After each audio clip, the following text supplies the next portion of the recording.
Welcome to another CO2 Monday in the Refrigeration Mentor podcast. I'm your host, Trevor Matthews. And once again, I want to thank you constantly for investing some time learning about CO2, growing your knowledge each week. It means a lot to me. I'm consistently getting emails from a lot of you just letting me know that you're growing, you're sharing this knowledge, and you're really getting a little bit better each week at CO2 refrigeration. This week, I got a good friend of mine, Jason Hill from Simcoe Refrigeration. Jason has been doing some great work on startups of CO2 transcritical rinks. I'm excited to learn a little bit about because this is a big thing. This is what I hear from a lot of technicians out there is that I need a little more experience on commissioning. I'm starting up a new system. I have never started one up before. And Jason has that experience. And this is what we're going to be diving into today. Jason, welcome to the Refrigeration Mentor podcast. How you doing? Great, Trevor. Thank you for reaching out and putting this on. Appreciate it very much. Awesome. Why don't you give a little bit of information on what you do at Simcoe and a little bit about yourself? So I started with Simcoe way back in the 90s in Winnipeg. Ultimately, I'm an ammonia guy, but obviously most recently, and I mean in the last 5 years, we've been at Simcoe with Net Zero. We've been tackling a lot of CO2 projects and industrial as well. We commissioned a fairly large CO2 transcritical industrial job, and now we've been doing a lot of hockey rinks and pro hockey rinks. So it's exciting. I would love to share some information and what I'm experiencing anyway in my career and what I'm seeing. It blows my mind actually. So I'm excited to talk about it. Yeah, and so your role is like commissioning and training and development for Simcoe. So you're part of what you do is help train some of the team. You do the commissioning and startup. What's your role all involved at Simcoe? So I do a lot of training with municipalities on ammonia awareness and CO2, depending what they have in their facility. Work with local fire departments on tackling an ammonia leak, let's say, or even a CO2 issue, just as well as our new incoming apprentices and whatnot, just sharing knowledge, and when I'm not doing that, I'm for sure out there commissioning projects all over the place. So I've been in BC, obviously down in the States, spent a lot of time in London working at the Maple Leaf Poultry Plant. It's exciting. I mean, I love the trade. So yeah, I know every time we have a conversation, we're always diving in deep about what's going on in industry, CO2, technicians, growth, which is really what more people need to be talking about because our industry is awesome. And every time we have a conversation, we're just always giddy about how awesome the refrigeration trade is. So we've been in talks for the last few months about some of the cool CO2 work you've been doing. And so this is not new for you, but it's new for a lot of people starting up and commissioning natural refrigerant systems like CO2. And you're an expert at starting up rinks, right? This is what you do. This is your background, starting up and commissioning plants, commissioning rinks. But getting into CO2 is a little bit different than starting up R22 or ammonia rink. Sorry. I'd love to get a little conversation going on some of this information. So for those of you who are watching, I got a couple images of one of their packages or one of their units that they've recently installed at a CO2 ice hockey rink. Looks like a beautiful package. What I really like, it's super clean. I love that. Clean plant rooms are so important. Mechanical rooms, always make sure they're super clean. But let's talk a little bit about, before we dive into it, a little bit about your experience on startup and commissioning systems in general. I'll be honest, every day I'm learning something because there's a new controller for this or a new valve for that. So you're all right, all hands on deck. Let's stop, take a minute. Let's check the manual out, like you're always saying. But there's always something new, and it's never a dull moment. So, setting up drives, controllers for the EEVs, for HPVs, for the flash gas valves. Yeah. I mean, we ultimately in rinks we have flow, so we're using a medium like glycol or calcium chloride brine to chill the floor, right? There is a couple of rinks out there which I'm sure we have some colleagues that I work with. They've started up direct expansion CO2 as well. Yeah. So there's always challenges to commissioning, even though they look the same, but no two are exactly the same. There's always something a little different that you gotta work on or hash out. But it's all a part of commissioning. It's all a part of startup, Yeah. and it can be 1 week, or it can be 2 months. So Yeah, and that's the big thing, especially with new projects, new technologies, CO2. It's different than what it was, right? And then there's a lot of big learning curve for it. And what I like about, and I see this consistent, what I like about CO2, a lot more people are stepping back and taking a look at the bigger picture, spending a little bit more time learning, instead of just rushing to jobs because it's new. I know at some point it's going to get people are going to start rushing to jobs. Well, it's what we do all the time, but at this point, people are stepping back and saying, okay, what is the process? So when you go into start up a system, or you're going into commissioning, similar to these images that were shown, it's a few package CO2 transcritical racks. What is your process in the startup and commissioning procedures? Because a lot of times when you get there, when you're going to do it, they're not ready. You know what I mean? Or you're not ready to do it. So but when you get to that point when you're at the site and you're going to be doing the startup, what are some of the things technicians should be looking for, especially for a CO2 transcritical system? well, ultimately, I always refer to the manufacturer's binder. We also have our own, Yep. and I know it might sound old school, but there is a checklist. So I always, and everybody might be different, and that's fine. That's why it's nice to commission with other seasoned journeyman mechanics and even young apprentices, because it's nice to have fresh eyes on it. And what about this? But ultimately, I'll follow a checklist, and it's always electrical first. So like dry testing your IOs, making sure everything is stroking the way it should be stroking. Yeah. Making sure all your electrical connections are tight, even though they're coming from the manufacturer.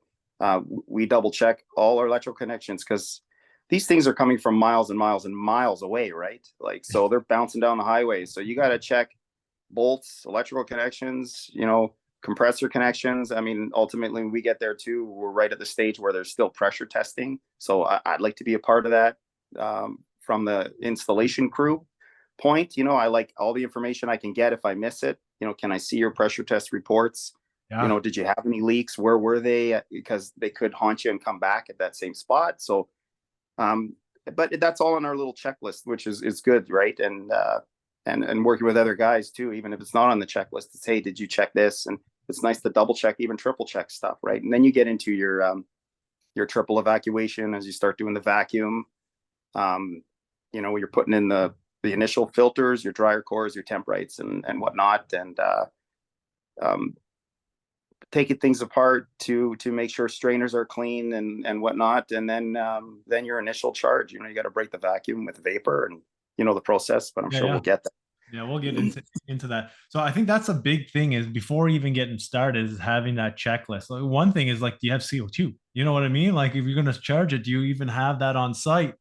Because depending on where you're at, it might take a couple of days to get a large charge. If you need 3,000 pounds of CO2, it's a lot of planning, even with the startup and commissioning. I think there's a lot of planning that is involved, and that's when it goes back to the checklist that you're talking about.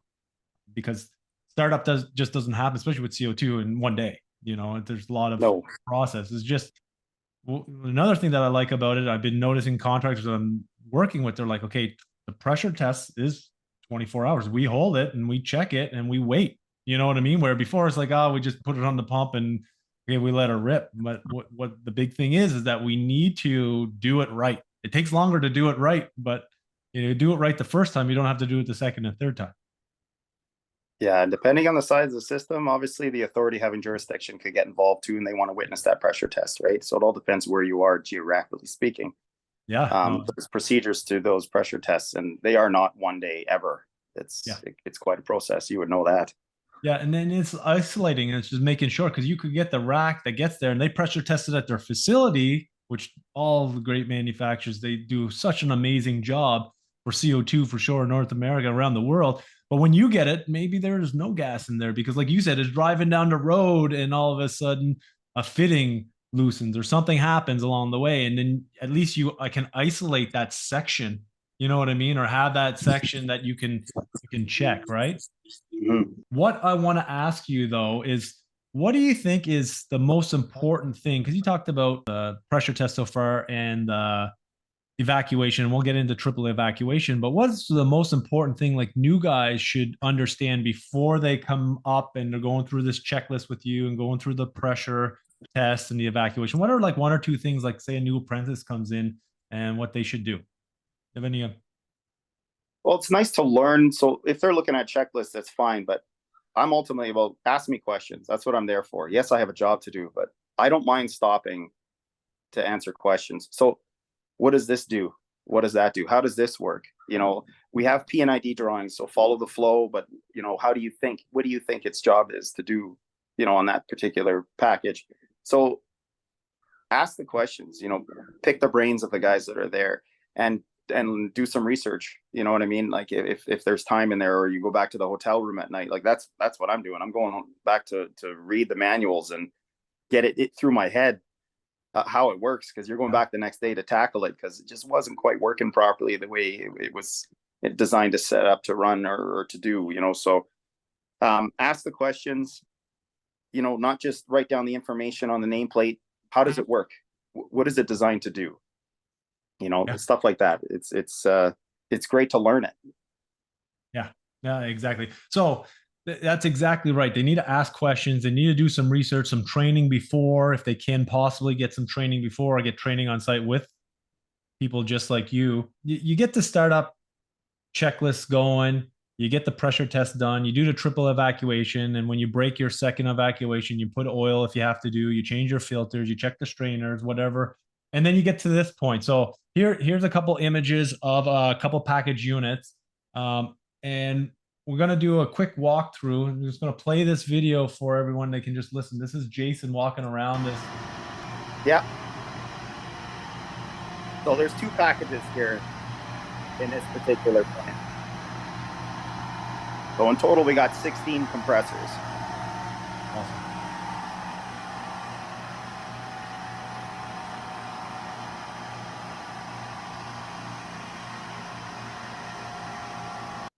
When you were doing this walk around, at what point in the commissioning were you at that point? Was this fully commissioned at this point? Pretty much. They were, I believe, at that point, they were putting down black ice to give us a load on the package so we can What does get that our mean, black information. ice? So they're just putting down some layers for us, constantly putting down layers for us with the hose, just so we can keep that package running at full load, like all 8 compressors, the VFD compressors right up to full speed, just so we can get all of our basically our checklist checked off, right? So we're checking amperage draws and making sure our EEVs are set up properly. Our pressure set points on the gas coolers are set up properly, and that it's just doing what it should be doing. But we need that constant load. So we have the ice technicians down there giving us a constant load by wetting that slab of concrete, right? So ultimately, on an existing slab, we're pulling it right down to temperature. So you're starting, over the summer, you've got all that warm fluid sitting there. It could be 80 degrees Fahrenheit. So you're starting this package up with a huge demand, right? A huge load. So we are, there's your gas coolers there up on the roof on the second floor. So we're trying to pull that slab down to temperature, which typically to start making ice is usually anywhere from 16 Fahrenheit to 19 Fahrenheit slab temperature. And you could really see, I guess I should have sent you more pictures before you lay down that black ice. You could see where the main header is buried. It's usually around the blue line. And you could see all the 4-inch lines, the smaller lines, right? You could see all your frost pattern basically of that floor. So that you have nice flow there. You can lay down your first load of water. And you see the picture on the left there. That's all before we were running it, obviously, but we're charging. So one thing you mentioned earlier about making sure you have CO2 on site, I'm a bit, if I can use the word anal, I guess. I want to make sure I got the right CO2. So I'm checking for 744 refrigerant grade CO2. I want to make sure I have gaseous bottles first to break the vacuum. and then I want to make sure I have liquid bottles that have a siphon tube, right? And it should all be labeled properly. It'll say siphon tube. I think that picture says liquid phase, I believe, on the side, but there's also a sticker. It says that there's a siphon tube on there. And I like to weigh them in because those bottles are heavy, as most guys on this would know. I mean, And it's not they're always heavy. the exact same charge either. Like some will have No, 55 pounds, or some will have yeah, 20 kgs, and some other will have 58 and 53. I've put so many in and weighed them, and a lot of times there's difference. So it's yeah, good to I, weigh them so you know exactly how much you put in the system. exactly. That way, if I got a little bit left when it equalizes, at least I know I could put, because some of these systems are critically charged, right? Mhm. So One of the big things that I know, like doing this part here that we're talking about, you do the piping, you do the pressure test, you do the evacuation, you do the charging. Like that's most guys can get that, right?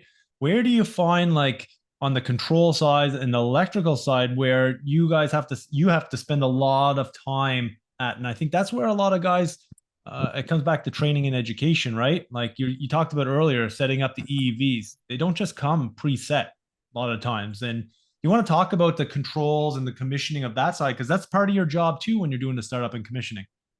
absolutely. So I mean, ultimately, we depend on the manufacturer. So Yep. we would fall back on the manufacturer to give us those set points, and they're usually in some sort of checklist, but we still like to confirm, right? And if Yep. there's issues or the update or the software doesn't match or it's doing something odd, we would reach right out to either Corel or Danfoss, or you see the Guntners there, the gas coolers. Those have to be set up right because you have two controllers on there, one for the fans and one for the water. So each one of those has to be set up, make sure everything's set up properly. And then when you get to site, well, the ambient conditions could be slightly different than whatever was uploaded in the factory. So you got to tweak it a little bit. Like I know my colleague Guy there, he had to tweak the threshold and the water, the amount of water, the GPMs were running per day based on ambient because it was hot. Like we were commissioning this job it was on average, it was 90 degrees to 106 Fahrenheit outside. And Yeah. it still operated really well. Actually, it just again, it just blows my mind how well it worked. And right, like I may have been in the industry a while, but CO2 is new, and every day I see something on these packages that just goes, wow, I get a wow moment, right? And I like that kind of stuff because Yeah. that way you're not bored. But there was a lot of wow moments on this one, and every single one there's a wow moment where you're like, oh, she's I learned something new, or this is I can't believe it can do this. So it's pretty cool. And that's the thing. So even what you talked about there, a lot of the people that work on CO2 or CO2 may not work on a gas cooler condenser that's adiabatic like this one. And you said, one controls for the water, one controls for the fans. That's something that you need to go in and investigate. At what temperature does those fans start to ramp up? What's that set point? What's that deviation or the delta on that? When should it be at full speed? Because there were they ECM fan motors or variable speed fan motors on that Yes. Gutner. So at 30%, at this temperature they should be at maybe 30%. At this temperature they should be at 70%. At this temperature they should be full out. And then from there, the water. So do you know when the water would start or the solenoid for the water start opening? Do you happen to know that when you were testing it? We had it set that day for 80 degrees outlet temp. Okay, so And now I think because ambient temps at night are getting a little cooler, we're just fine tuning it and adjust it, right? yeah. Because ultimately you won't need the water when we get a little cooler out consistently. So we Yeah. do have our control system on there as well, our DDC has an algorithm that's designed to adjust that set point automatically depending on ambient temperature. Yeah. And this is the big thing. I'm talking to end users about this and talking to contractors, but you don't just set up a system once. Like in any supermarket or commercial refrigeration system, especially in Canada, middle of the summer, it's 110 or 45 Celsius out, whatever. Middle of the winter, it's minus 40 out. You know what I mean? So you have to commission it and make sure it runs at these different ambients, right? Because when you commission it in the summer is going to be different running in the middle of the winter. So it's very important as a commissioning guys and working with your customers on this stuff, because a lot of times, like, well, you did the commissioning already. You shouldn't be here anymore. We paid you. You did the commission. No, there has to be fine tuning is another one. So let's talk about fine tuning. You just said that there. That was really good. We set it up in the summer at 80, but now we're fine tuning. You want to talk a little bit about what you guys do for fine tuning? It's tricky, but you almost have to simulate it, right? Again, it depends on your load and your demand. And with hockey rinks, obviously, it's the temperature of that glycol or brine, right? So we'd have to trick it by adding a load or taking a load off, right? There's different ways of doing it. Yeah. But I get too much detail because I'll talk forever, and most people know me. But yeah. But it's important to understand that you have to fine tune it at different times. And this is one of the things, even on these CO2 transcritical ice rink, any CO2 system that has controllers, they're not all going to be the same. So you might have, how many heat exchangers do you have on this package here? There is 8 on each one. 8. So I mean, we will just adjust the set points, or we'll adjust those pressures to see what it's going to do, right? I just, because these things, as you would know, and most people on here with supermarkets, superheat is crucial. Yeah. So if you're going to adjust set points, you got to be really careful, right? So you're watching, and this is where it's nice to have a group of other guys with you, you know. Keep an eye on that suction bell end temperature, and keep an eye on the discharge temperature. Like, there's so many variables that are into play when you're commissioning. You can make adjustments to see what's happening, but know the consequences and where your thresholds are, basically, right? So it's quite, when I say fine tuning, it is, you're fine tuning. It's trying to weld in the wind. Yeah, exactly. I got a question here. Alex, he's curious to hear about the safety mechanisms or programs in place for CO2 systems versus ammonia systems. So that's a great question. They are similar. I mean, ultimately, too, it depends where you are geographically, because every authority having jurisdiction is slightly different, but they're pretty much all the same. If you can see in the picture on the left-hand side there, the compressors, those are Bitzers. Those are mechanical high-pressure cutout switches. They're intrinsically safe, so they can handle that pressure. And we're testing those at startup as well. It's a part of commissioning.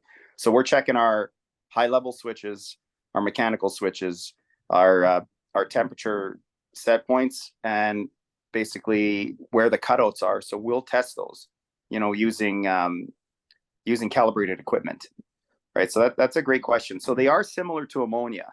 You know, there is low pressure cutouts on here, but they're similar to a synthetic package. Not so much like ammonia, you have the mechanical ones, right? In this case, we did have issues with the oil differential switch, because we're using a Crywon Delta in this case, and we had 16 compressors. So it's a little tricky testing those, but yeah, there they are. So all I do is disconnect them just to make sure that if it loses power, that it'll shut off the contactor, right? It's a good example here. We did run into an issue where we have 16 compressors, and it happens, but this is why you commission, and you got to go a little deeper into things. And we noticed that one of them, the bar settings wasn't what it should be. You know, they were all set for, I believe, 140 bar, and I had one that was 60 bar or something like that. I can't remember exactly, and we had issues with oil pressure on this particular one. So when we're testing them, we're just making sure it's breaking that circuit, right? And we're not just doing it once or twice. We're doing it while we're commissioning. We're actually running into issues where we could be running into high head pressure because we're commissioning, but that's what your safeties are for. That's a good question. I hope that answered it. No, that definitely did, because this is all a part of commissioning, is that you will run into things, and you may have not run into that before. You know what I mean? So you got to understand the system as a whole and the process you're doing, because you could be charging it all up, and all of a sudden you got a compressor tripping off for some reason. Well, what is it? Well, is there no oil in it? Is it low superheat? Is it a controller for the superheat? You know, there's so many different things. So it's just to have a bigger picture look at everything that's going on, I believe, when you're doing Yeah. I'll commissioning. be honest in this case here. Sorry, Trevor, because I wasn't familiar with the Delta P. Now I'm familiar with it, but it's I actually had to Google a YouTube video, and it was Spanish, and I don't can't speak Spanish, but I can understand. Right, videos are worth 1,000 words, but it was nice to see that video. Whoever posted it, thank you. But you got to see how the inner parts of that uh, brass regulator on the right hand side of that picture there, how it worked. So now I understood. I'm like, man, this is really cool. So, I researched online, and you didn't have that 20, 30 years ago. You just had to cut it in half and figure it out. Yeah, no, no, exactly. And once again, this is part of our job as commissioning and doing startup is assessing all these different parts and components. It takes time. It's tedious, especially in a big system like this. Like that's a big system having 16 compressors on it. That's there's a lot of contactors, there's a lot of wire, there's a lot of controls. So you do have to take your time and you got to do your checks. You want to talk about this a little bit? Those Danfoss valves, those are our HPVs. And we were having issues at startup with, and this is all normal commissioning. It's all a part of commissioning. So you can point fingers at whoever, it doesn't matter, but it's our job as commissioning guys. Okay, we ran into an issue. Our HPVs weren't feeding the flash tank. Well, let's carefully follow procedures and pump it out, blow off the CO2, which is really nice because you don't get to do that with ammonia that easy. But anyway, there's the Danfoss modulating valve, and there's a strainer that goes in the bottom of that, and it was plugged with debris, and that could very well be from installation, construction, from whatever, but that's what the strainer's there for. And you make sure, one thing I want to add about CO2, make sure you have, this is all part of commissioning too, so we have a checklist. If I'm going to take these valves apart or the temprites or whatever, make sure you have the proper parts.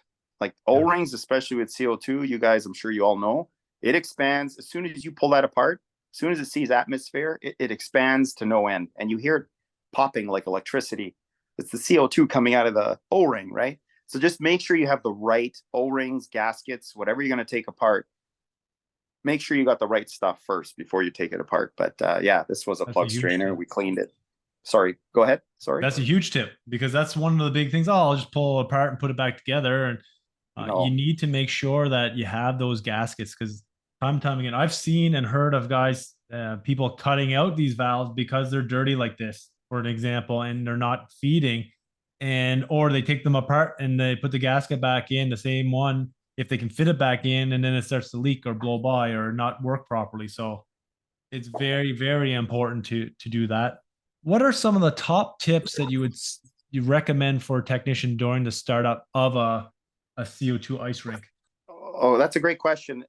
Ultimately, know your subcontractors, know the customer, because you're building relationships. You don't want to piss people off. I know it can be frustrating, and there's a lot of, pardon my French, there's a lot of stuff going on with commissioning. It could be commissioning a small project or a big project. It doesn't matter. Everything's stressful. Know your surroundings. So my biggest tip is, people panic if you're panicking. So try to just remain, if there's an issue, hey, no problem.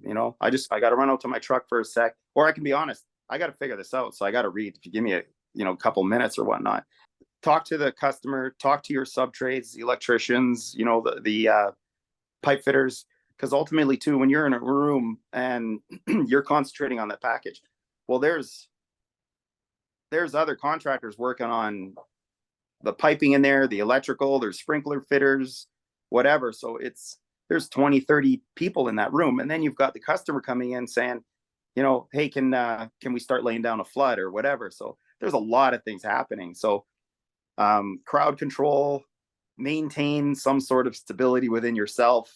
And if that means going to run to get a coffee, even if you're buying coffee for everybody, kind of gets you on the good page. I mean, to me, that's the biggest one. Yeah, no, that's fair.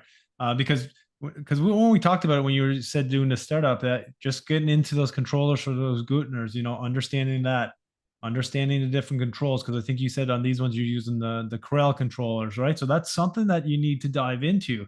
because there's a lot of different controllers out there from different manufacturers. And if you don't understand them, you got to spend the time to learn those. And it's not always easy because there's so Another much to thing, learn.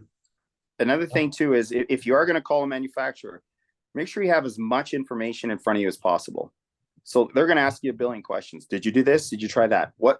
What's your set point on this? What did you end up with this pressure or temperature when you got to this point?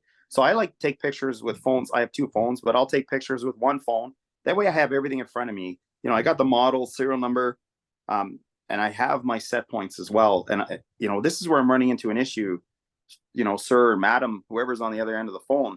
And they'll be, well, do you have this? Well, no, I don't. Hang on one second. Now it's loud. You're running back in the room. You got your phone in your ear. Take pictures. We have the technology now. You got it in front of you. Just have as much information in front of you as possible, and understand what you're also talking to on the other end of the phone. Because know that controller or that device before you reach out to the supplier, so what it's supposed to do as much as they're going to tell you how to fix it. So that's another tip, I guess. No, it's a huge tip because I've seen it time and time again that somebody calls up and doesn't really have the information. At the end of the day, when you're working on controls and you got to have every parameter from there. And what's good about it, like these ones here, you could just hook your computer up. This is the new age of refrigeration. You need a computer. You can download all those parameters instantly, a couple screenshots. You can even email it to them or take a picture, like you're saying, of those parameters and email it to that person that you're talking, because they're in front of a computer a lot of the time and they'll be able to start looking up. Or you can even get them to dial into it sometimes, depending on the situation, but they can just dial into it and take a look at it with you. But like you said, you got to have that. You got to understand the functionality of those different components, because you're the startup person and you're not going to know everything, but you got to know where to start with everything. That's right. So what's the biggest lessons you learned on this CO2 transcritical ice rink startup? What are like a couple of the biggest lessons you've learned? Well, one, it's very different than a synthetic package or even ammonia. We were hitting temperatures that I've never seen before. And Can you elaborate? Most, and I'm going to say standard, your supply and return temps on average could be anywhere from 12 to 16 or 19 degrees Fahrenheit. Sorry, I'm using Fahrenheit. That's fine. And not just this particular package, but the last few we've done with CO2, we're getting temperatures that are mind blowing. Like we're getting down to 5-6 degrees. As an example, typically, like I said before, and I like to build relationships with these ice technicians. I'll go down and talk to them and say, where do you want to be to start and whatnot? Well, I want cold. So I want like 15-16 degree slab, because that's when I'm going to start laying down that black ice, as we talked earlier. At first, I said, well, we're going to give you 19 slab and just see, because now we're supplying you with 5-6 degree glycol instead of before you were getting 12-13 degree supply. We got to that point quicker. Honestly, like by time they were halfway down the ice, right? Because you're starting from one end of the mechanical room, the Zamboni room, we call it, and you're spraying down your water. Well, by the time they were getting to center ice, it was setting up already. So normally it's every hour and a half, and this is information I'm getting from these control ice technicians. Every hour and a half, they're laying down a flood. Now we wanted a load, so it was every 20 minutes, half an hour, but it was setting up. So I mean, I know you don't want it to set up too quick, but at the same time, it's tricky, right? Like it is an art. Like to me, like looking at that ice surface, it's better than a sunrise. Like I think these guys do a fantastic job. I'm a hockey player, and that's inviting. I want to go skate on that ice, and it's nice to see that. So what I've learned a lot was the ice technicians who work on this every day, that I want their feedback, because I'm used to like the ammonia plants or even the synthetic plants, because this is what you're going to get out of it. Seeing these temperatures and what it's capable of, I want to sound a little dorky, but I get excited. I want to start more of these up. I think it's great. So you're saying that the supply temp on the standard synthetic ones, you would be getting a 12 to 19 degree supply temp. Is that right? And then now you can get them down to 5 to 6. Can you just explain that to me just one more time? Because I don't deal with this a lot. So give me a Oh, sorry. Yeah. 12 degree supply, and you're usually getting, a delta of like 4 degrees. So 12 degree supply, maybe 16-degree return. Okay. So that's typical in most rinks, and that's good. There's nothing wrong with that. But you know, the CO2 rinks out there that we've commissioned, we're getting down like 6 degrees, 7 degree supply, which is going to give you like 11, 12 degrees return. So your return temp is pretty much where your supply temps were before. Wow. So you're already ahead of the game, right? And the efficiency is there too, because you're staging down compressors already at those points, and your slab temperature doesn't need to be 15-degree slab to start.